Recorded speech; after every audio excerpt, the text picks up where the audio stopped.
Hello, hello, and welcome to Lit Film Fest Classrooms, episode 4 of this week, where we teach you how to make a feature-length film over 7 weeks. It's filming day, yeah.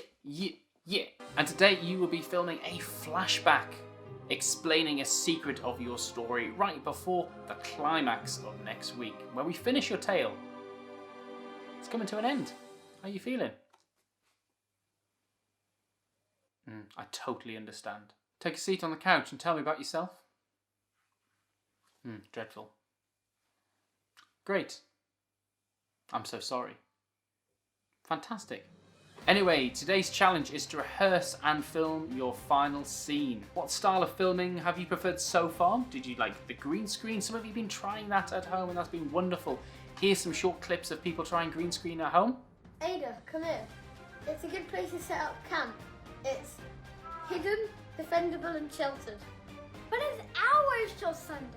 I thought you guys were nature experts. Well, if it's just water, you won't mind going in first. Seriously, guys, grow up. Someone's still me. Help me! Oh no, Slinklers, what do we do? I'm sorry, bro. I'm so cold. Also, did you like the freeze frames from week 2? Here's some short clips of that. Stressed, Tom goes to the front of the boat and sits down to relax. Guys, is that me or is the boat starting to sink? Everyone looks aboard in a sudden movement and sees a hole in the side of the boat. Or have you preferred filming straight to camera? Here's some short clips of that. This is Intelligent Ivy. She loves to solve mysteries. Once she solved a mystery for the police. Don't worry, we have a poison dart frog to feed a monster. No. You must not feed the creature a poisoned dart frog. This journey seems never ending. Are you sure my painting's there? Yes, your painting is there. Just 1 second. I just got to go and sort something out.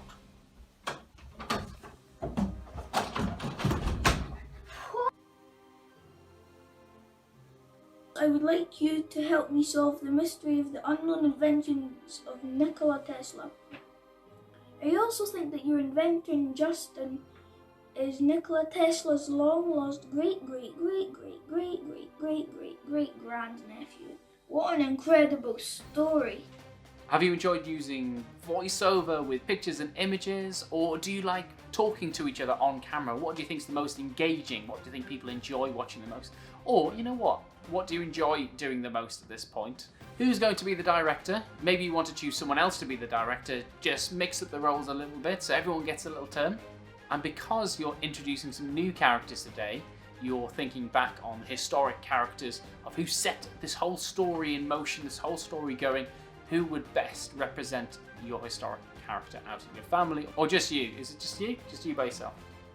If you do record a voiceover or you are acting out dialogue, remember to read loudly, clearly and with expression, facing towards the camera, otherwise the microphone on your device isn't going to be able to pick up your voice, is it? It's the same as turning your face away from someone who is listening to you in a conversation. Also, make sure that you are acting out any description that you've written, or even any staged descriptions if you think you need to add them in last minute, now's the time. So you've got a few different options of how you can film this. The Quik app is an excellent app to use. All you do is quickly film all your separate shots, your 3 paragraphs and 3 separate shots, and then you quite easily put that together in the Quik app, which edits it all together and makes it look quite smooth. And you can put nice titles in there as well in an interesting style. You can also use the Morpho app, which is a really cool way of bringing still images to life.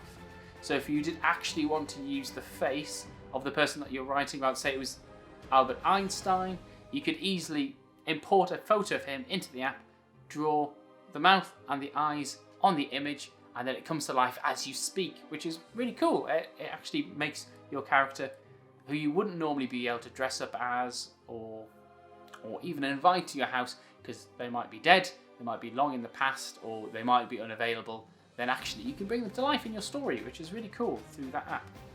And also, there's a few ideas that you can then do in editing as soon as you have created your media. Again, you can put this into iMovie or Adobe Spark, or the Quik app. You can use filters, so the sepia filter is a good way of showing something that might be in the past, because it looks a bit older or grainy. There's loads of other filters to use, particularly like dreamy filters, or you can use those grainy footage filters where the camera shakes slightly by actually putting a filter over the top of the image that it's not in the present, it's in either another place or time. You could say way back in 1506 or something like that, whenever yours is dated. So transitions are really good for actually showing that we're going back in time. So the blur transition is good, or sometimes you have that wavy line transition that you can have in some of the apps as well. But the blur transition effect in iMovie is really good for actually showing there's a difference between the scenes. And also you could add chimes as well. You could add a slight echo to the people's voices as well. So it's almost like an audio filter, just to show that it's almost like a memory inside someone's head. You can imagine that echo as the memory bounces backwards and forwards from someone's skull. It's similar to that. So what could you do to the audio as well as the picture, just to show that this is a flashback? The first thing that you need to record is your group acknowledging that this is a flashback. So are your adventurers going to pick something up, like Chris Columbus's letter, and go, oh my goodness, I didn't know about this?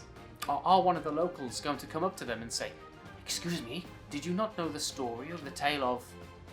No, we didn't know. Ah, well, settle down everyone and let me tell you. You need to set up this flashback so it makes sense in your story.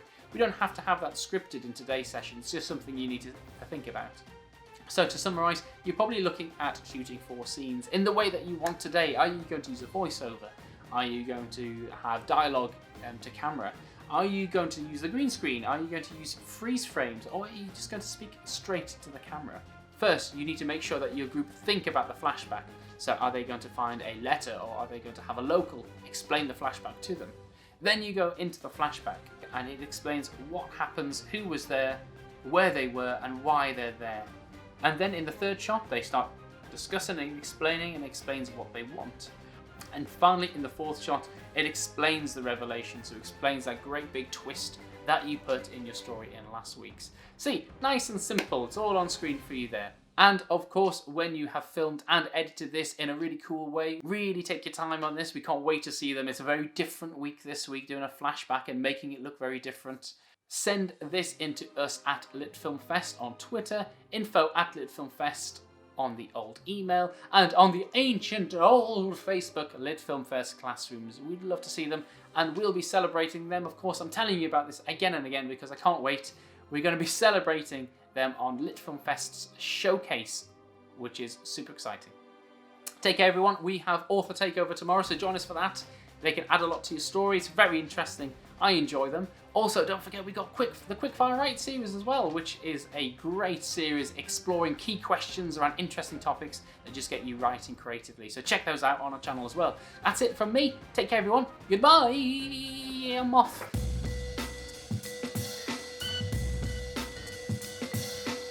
Cheers, everyone.